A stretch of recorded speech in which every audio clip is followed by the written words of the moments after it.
तर आज आपण बनवणार आहोत वालाच्या शेंगाची सुकी भाजी, जे की आपण टिफिन साठी वगैरे नेतो. तर मी वालाच्या शेंगा घेतल्यात, स्वच्छ पाण्याने धुवून घेतल्यात. आता मी ह्याला बारीक बारीक कट करून घेते. अशा प्रकारे मी सगळ्या वालाच्या शेंगा कट करून घेतल्यात. त्यानंतर मी इथे घेतलाय कढीपत्ता, आलं लसूणची पेस्ट आणि कोथिंबीर, आणि इथे ठेवली एक कढई. तर आपण आता कढईमध्ये 2 पळी तेल टाकून घेऊया आणि तेल छान गरम होऊ देऊया.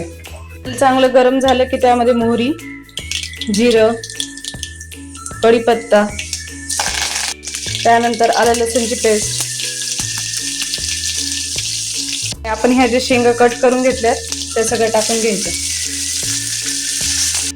त्यानंतर शेंगा सगळीकडे एकत्र करून घ्यायच्या. नंतर त्यामध्ये अर्धा चमचा हळद, 2 चमचे लाल तिखट, तुमच्या चवीनुसार टाका, तुम्हाला किती हवंय तेवढं. तर थोडासा काळा मसाला 1 चमचा आणि चवीनुसार मीठ, हे सगळं हलवून घ्यायचं.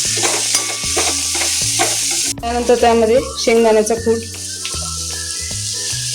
सगळं एकत्र करून घ्यायचं.